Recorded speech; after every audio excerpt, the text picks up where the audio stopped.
Tapi kalau di radio kan berbeda. Wah, didengerin sana nih. Nanti kalau salamnya macam-macam nanti ditegor nih. Nah, kadang juga pernah Gitu ya? gitu. Kadang juga pernah ada yang apa ya? Titip salam, sok romantis gitu ke pacarnya. Terus ada yang temen lainnya dicie-ciein, cie yang tadi malam cie kirim salam cie. Nah, itu yang iya. lucunya. Ketahuan ya, romantisan ya gitu. Buat pacarku yang di sana jangan lupa. Assalamualaikum warahmatullahi wabarakatuh. Teman-teman Madura Celebrity yang luar biasa. Dan kesempatan ini saya mengajak Mbak Gita Larasati di obrolan milenial kali ini. Saya teringat kalau Mbak Gita ini sebagai penyiar radio, sebagai pegiat sosial media juga, banyak konten-kontennya yang diposting di Instagram juga, gitu ya Mbak ya. Bagaimana keterampilan berbicara sebagai penyiar itu identik dengan kemampuan berbicara yang luar biasa. Apakah materi dan lain sebagainya itu juga harus dikuasai atau gimana Pak? Kalau materi kita pasti harus bisa menguasai ya. Kalau di siaran. Nah, kalau di siaran sebetulnya sebelum kita masuk ke ruang siar, kita ya harus pahami apa yang mau dibicarakan. Kita mau mengajak pendengar ini membahas apa gitu. Jadi kita harus siapkan materi-materinya, pembahasannya seperti apa. Kalau misalkan mau ngajak pendengar bergabung ya, kita harus siapkan pertanyaan apa nih sama yang mau gabung. Jadi juga harus paham segmentasi ya dalam siaran radio dan segala macam. Juga saya sering melihat Mbak Gita di konten-konten sosial medianya ada sebagai host cover juga, seperti iklan-iklan di televisi, radio dan segala macam. Itu Mbak Gita adalah ahlinya ahli kan? Sebenarnya bukan ahlinya ahli ya, mungkin lebih ke pengalaman karena sering berkutat di situ. Ya alhamdulillah selama belasan tahun saya di media, di radio. Jadi konsep-konsepnya seperti apa ya dipahami, tapi apa ya kayaknya saya juga terjebak di situ karena selama di media di radio saya hanya di segmen santai, anak muda dan news. Gitu ya. News.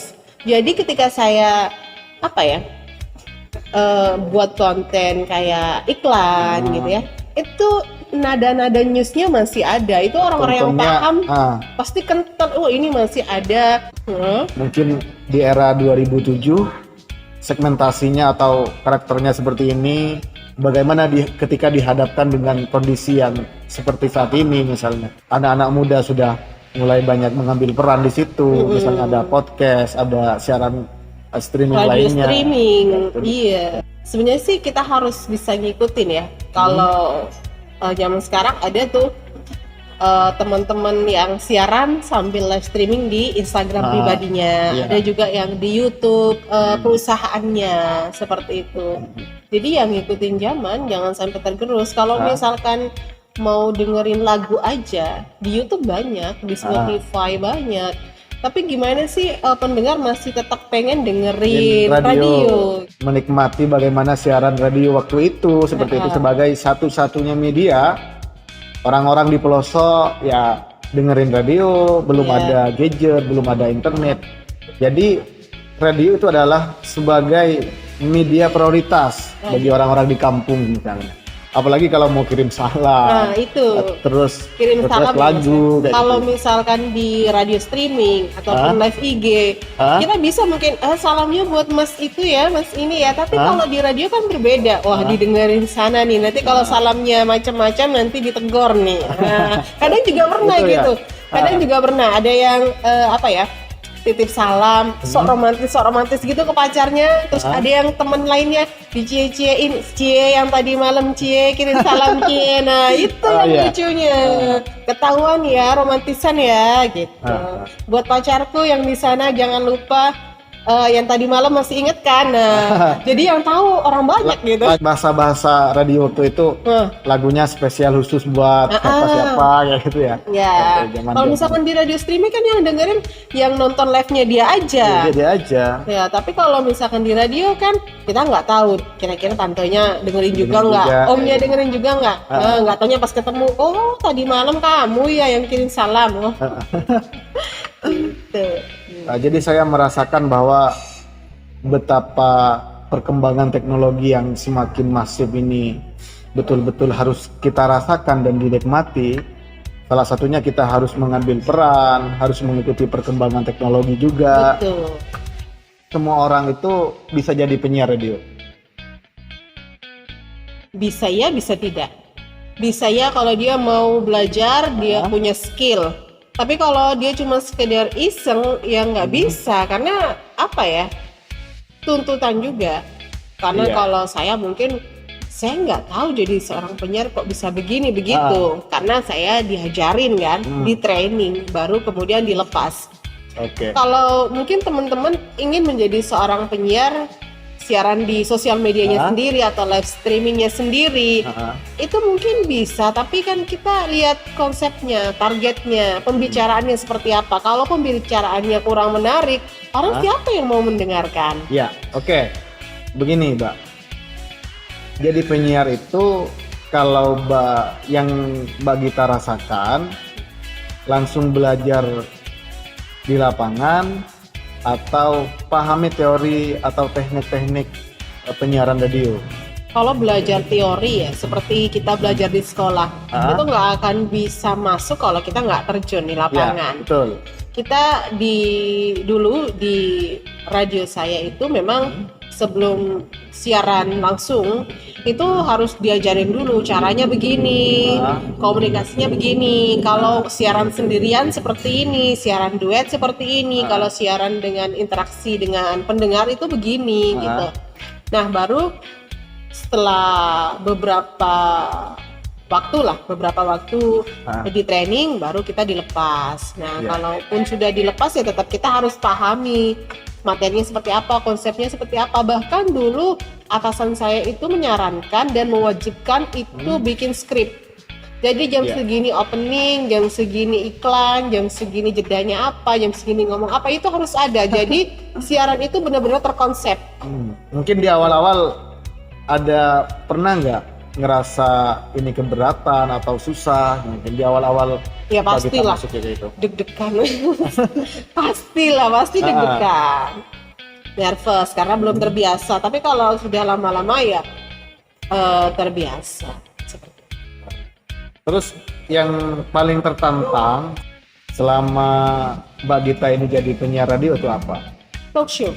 Di talk show ketika kita menghadapi narasumber yang dia kasih materinya hari itu juga.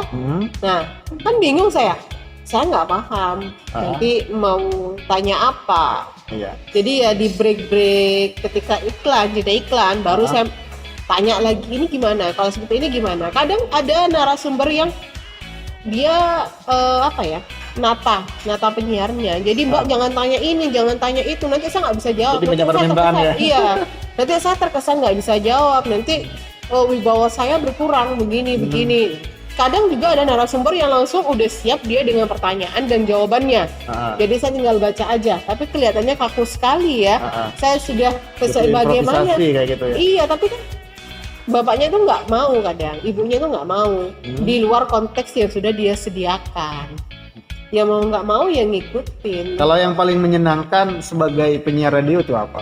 Ya mungkin kita siaran duet dengan orang yang cocok, ada chemistry. Jadi dia ngomong apa, saya ngomong apa, itu nyambung. Karena kadang ada yang duet siaran itu dia ngomong apa tapi saya nggak nyambung, atau saya ngomong apa dia malah tidur. Ada loh yang seperti itu. Ada yang ketiduran di studio kayak gitu ya? Apalagi di jam-jam sahur. Gini-gini saya juga wanita malam ya.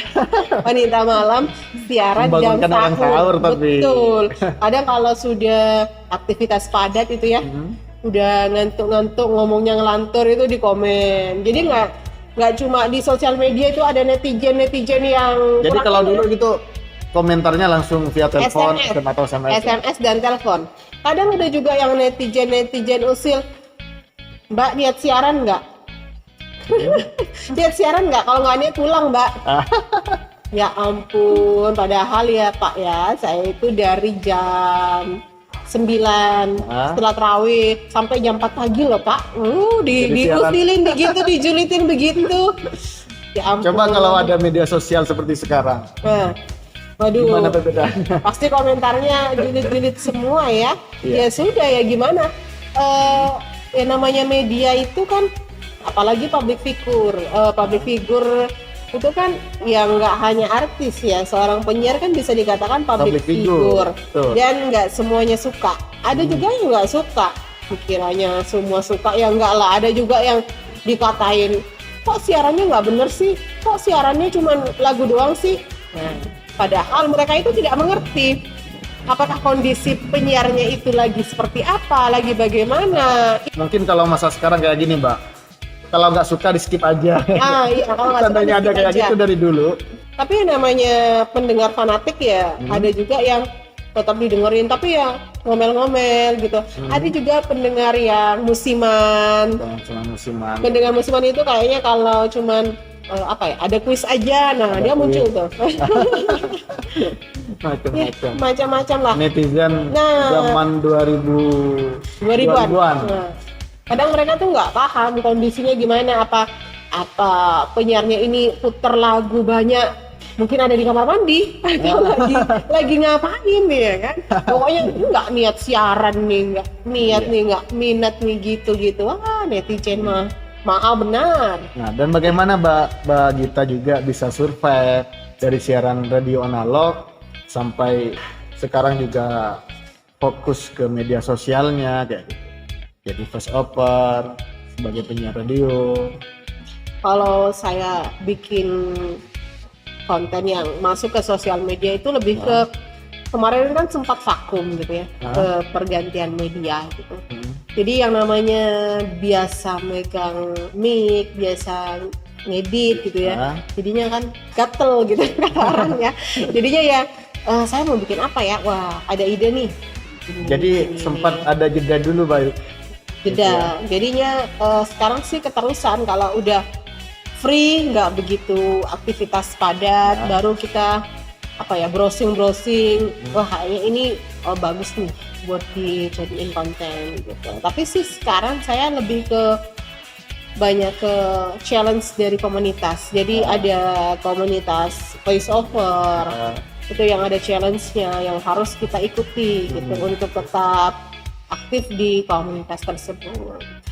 Komunitas itu penting loh ya Mas ya, kalau Betul. kita pengen tetap update pengen informasi. survive terus, perkembangan voice over itu bagaimana, seperti apa Iya. gitu. Apalagi media sosial dengan jangkauan yang lebih luas seperti yang kita rasakan saat ini gitu Mbak ya. Iya. Mungkin Mbak Gita sudah ngisi di podcast juga. Baru pertama nih. Baru Udah pertama. selebriti ya. Yang mereka bayangkan Mbak kan seperti ini, yang mereka bayangkan selebriti itu adalah artis, penyanyi, pelawak dan segala macam seperti yang di televisi kayak gitu. Betul.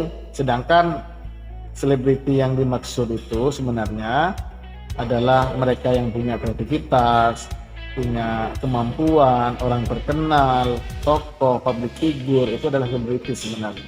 Tapi saya tidak merasa menjadi selebriti karena saya merasa yang kenal saya ya hanya rekan-rekan saya, teman-teman saya, mungkin yang jadi follower saya. Kenapa Ayo Madura Selebriti bisa? Kenapa? Ini loh. Karena orang-orang yang punya kreativitas, orang-orang yang punya keahlian, punya istilahnya kayak seniman juga.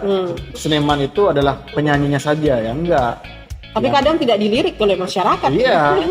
Padahal Malah yang dilirik adalah yang cantik, yang nyanyi. yang lebih ke fisik ya, Uh-uh. fisik bukan ke kreativitas. Ya, mungkin terakhir Mbak Gita, saya ingin minta closing statementnya, apa harapan-harapan Mbak Gita ke depan di dunia entertain, dunia suara dan lain sebagainya, keterampilan ke depan. Ya mungkin buat teman-teman, terutama di Madura ya, Di Madura ini. semuanya kita bisa berkembang. Ah. Berkembang menurut skill dan kemampuan masing-masing individu. Kamu fokus aja. Mungkin kamu punya suara bagus, kamu fokus di penyanyi, kamu bisa menjadi voice over. Intinya ditekuni dan belajar.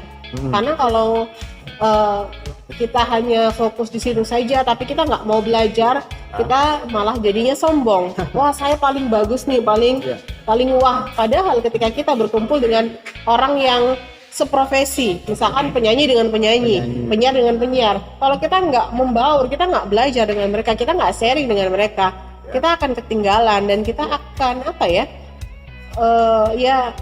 yang sombong itu awalnya kita sombong, ternyata ketika kita berkumpul dengan orang profesi kita nggak ada apa-apanya.